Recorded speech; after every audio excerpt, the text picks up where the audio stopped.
Vatsim-pana entin'i Pasteur RATIANARIVO Rabarijaona. Aoka iombavaka tsy atompoko.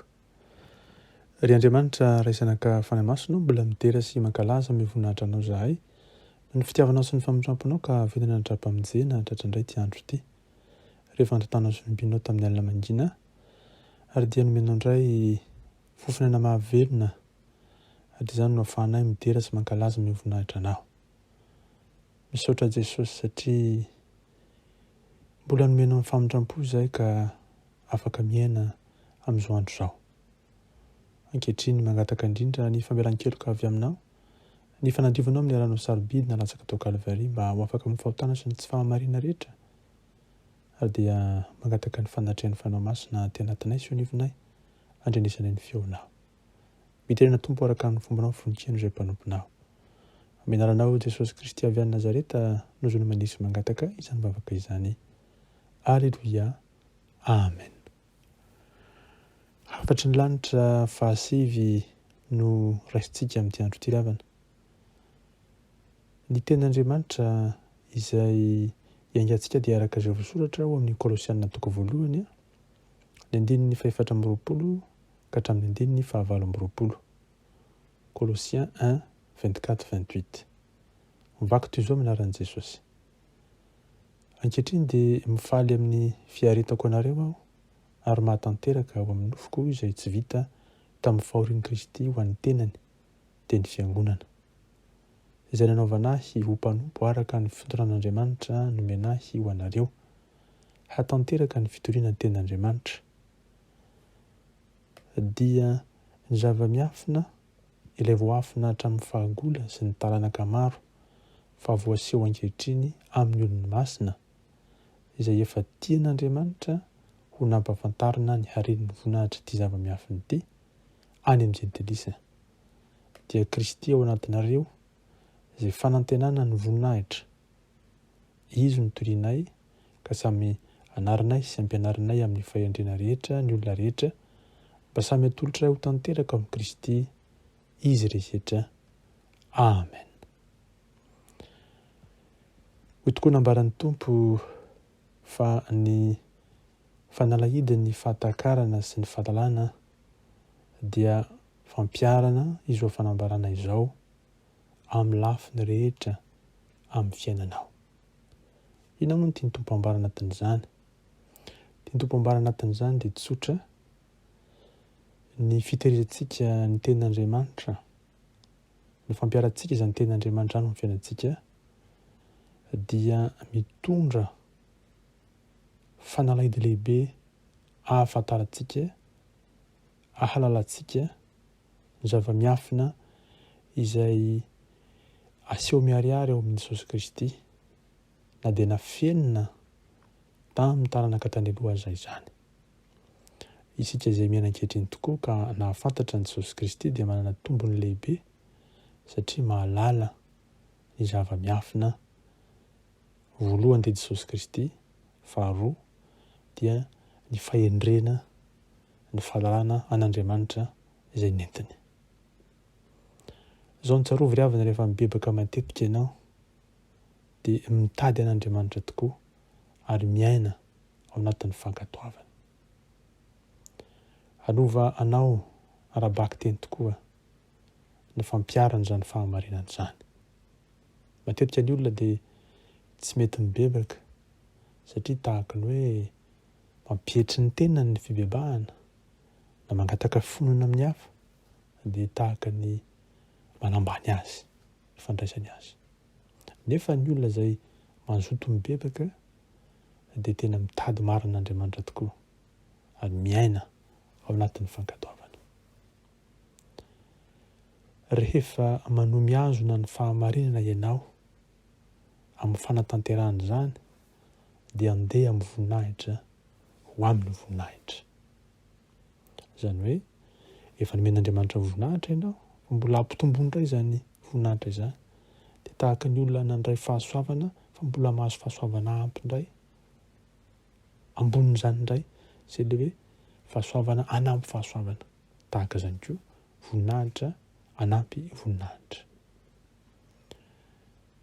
tena mila tsarotsika maraka ireo tokoa ry havana fa rehefa mitoetra amintsika ny ray ny fahazavana dia Andriamanitra zany dia manome fanomezana tsara ho antsika zanany izy ary misokatra ny trano fitehirizan'ny bokatra any an-danitra. Midika zany fa tsy izay hitan'ny maso tsapain-tany aty ambony tany ihany no vokatra omen'Andriamanitra fa misy mihitsy vokatra ara-panahy izay idin'Andriamanitra avy any amin'ny lapan'ny vonany. Izay manam-porofo amintsika fa zanak'Andriamanitra tokoa isika. Famantarana izany. Ny fiovanao dia dingana mitohy amin'ny fanamasinana sy ny fanadiovana, amin'ny alalan'ny fanadiovana ary safidy tsy tapaka amin'ny sitrapona manokana andeha amin'ny finoana tanteraka izany. Inona moa tiany tompo ambara amin'izany? Ny tiany tompo ambara amin'izany dia tsotra. Ilay fikelezanao aina mikatsaka ny fanamasinana sy ny fanadiovana dia mahatonga ny sitraponao manokana hiala amin'izay mahazatra azy ka andeha amin'ny sitrapon'Andriamanitra. Misy fahazarana izay novolena vokatra izany. Misy fiovampenitra izay namboarina vokatry ny herin'ny fanahy masina ao anatin'izany. Dia ianao ilay tapa-kevitra ny ianao ny sitrapon'Andriamanitra iny, ny ilay tapa-kevitra ny hikaroka izay mahafaly an'Andriamanitra iny, izay no porofo fa nisy ny fiovana. Rehefa miorom-paka ao amin'i Jesosy isika dia ilay vato lampy sy tany mafy no iorenanao. Noho izany ny eritreritra, ny teny, ny asa ary ny vokatra izany dia ho araka ny sitrapon'Andriamanitra, ho voninahitran'Andriamanitra. Dia rehefa mandeha amin'izany fandehanana izany ianao dia azo antoka fa misy fiovana marina tokoa mitrango amin'ny fiainanao. Izay no midika fa io Andriamanitra vavatsika io dia Andriamanitra tena manao pratika mihitsy amin'ny fiainantsika, izany hoe midina mihitsy mahakasika ny fiainantsika andavanandro. Mampianatra antsika hiova izy vokatra izany amin'ny fanavaozana ny saina. Noho izany mila endry sy mandrefy marina tokoa izany fiovana izany isika ary mitandrina amin'ny zavatra kely rehetra izay ho lazaina, atao, entina eo amin'ny fotoam-bavaka. Izany hoe izay rehetra eritreretina, izay rehetra atao, izay rehetra tanterahina izany dia mila mandalo amin'ny fahendren'Andriamanitra. Midika izany fa tsy ataotao foana ny zavatra ary ny fisainana ihany koa dia fehezina hifanaraka amin'ny sitrapon'Andriamanitra. Vokatra izay dia aseho tsikelikely eo amin'ny fiainantsika ny anjara izay omen'Andriamanitra antsika, mifanaraka amin'ny sitrapon'Andriamanitra. Ny tompo dia manamarina tokoa fa rehefa tsy ateraka indray ny olona dia io zavatra izay resahana io dia manjary mikatso. Tahaka misy sosona maro izay atao hoe manakana ny fitrangan-javatra rehefa tsy ateraka indray ny olona. Mila izany fahateram-baovao amin'ny alalan'ny fanahy masina izay miasa amintsika. Ary mila ango fiavaoza amin'ny mpanahy, izany hoe isika mihitsy no manaiky havaozan'Andriamanitra mandrakariva mba ho tojo amin'izay ilan'Andriamanitra azy ny fiainantsika. Izay no midika fa ny fahaterana indray dia tsy maintsy zavatra atao isan'andro. Eny, misy ny fotoana izay ilazantsika hoe nateraka indray isika, misy vanim-potoana mety adidika, mety daty anankiray izay tsarotsika, fa izao ihany koa mila vaozina izany ary izay fanavaozana izay dia isan'andro. Herin'ny fanahy masina fa saingy mila kosa fanapa-kevitra amintsika. Zao mantsy ny tokony tsaroantsika ny teny izay lazain'i Jesosy tenin'Andriamanitra iray io dia avy any amin'ny lampam-vonatr'Andriamanitra. Midika izany fa rehefa tety ambony tany Jesosy dia namela ohatra izy. Tety ambony tany izy dia nampiseho tamin'ny alalan'ny teny izay nolazainy, tamin'ny alalan'ny asa tanterahany, tamin'ny alalan'ny fihetsika izay nataony, ny tokony ataontsika, ny tokony ho eritreretintsika, ny tokony ho fihetsikintsika. Mila mitondrana sy fijaliana isika vokatr'izany ka manaraka an'i Jesosy. Mila matoky azy isika ary manaiky izay sitraky ny fony. Izay no mahasoa antsika ary izay no etsy ny tombo antsika ho vavolombelona sy ho mpianana. Mila asehontsika teo ambony tany ny ilay fanatrehan'Andriamanitra. Tsy hitan'ny olona Andriamanitra fa isika izay solon'ny tenan'Andriamanitra teo ambony tany mampiseho fa misy Andriamanitra ary mamaly soa izay mitady azy marina. Aoka ary ankalazaintsika Andriamanitra iray amin'ny alalan'ny fiainantsika, amin'ny alalan'ny fihetsika ataontsika, amin'ny alalan'ny fitenitsika, amin'ny alalan'ny asa tanterantsika. Tiavo Andriamanitra. Aoka isika hifamela fa izany ny sitrapon'Andriamanitra. Hifamindra fo dia mba hamindrana fo koa isika.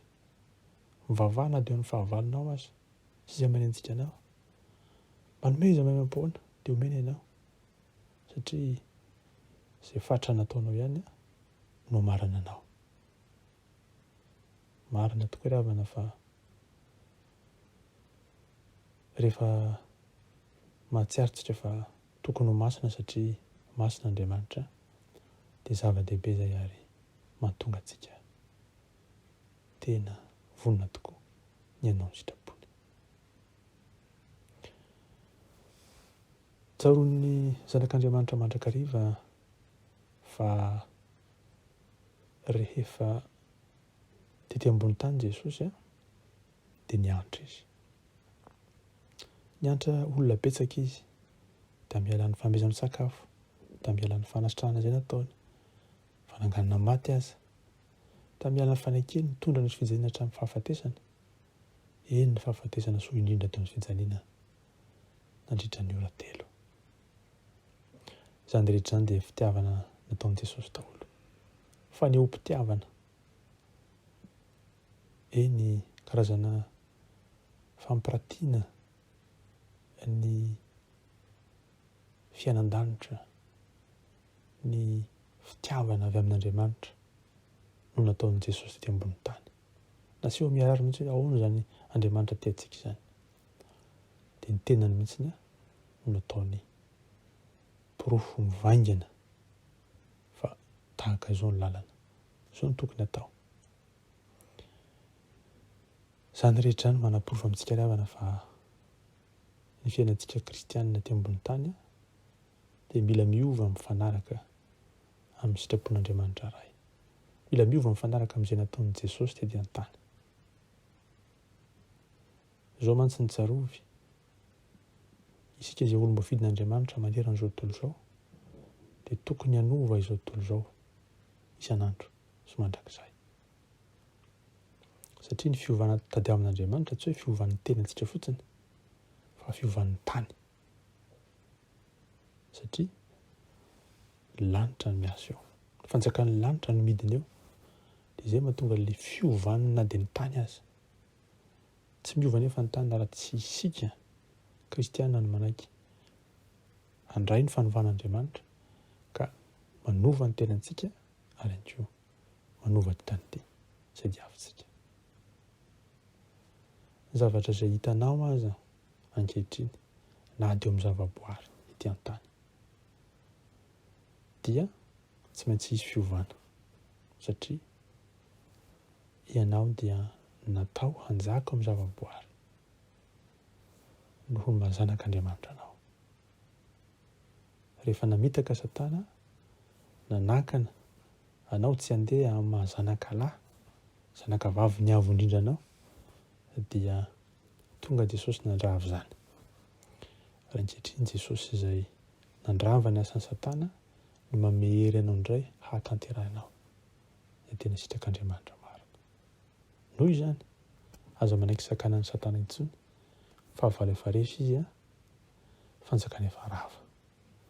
Raha fahavalo efa resy izy sady fanjakana efa rava dia anjaranao amazanak'Andriamanitra anao ny manohy miaina ao anatin'ny fahamasinan'Andriamanitra sy ao anatin'ny fahamarinany, fahazavany.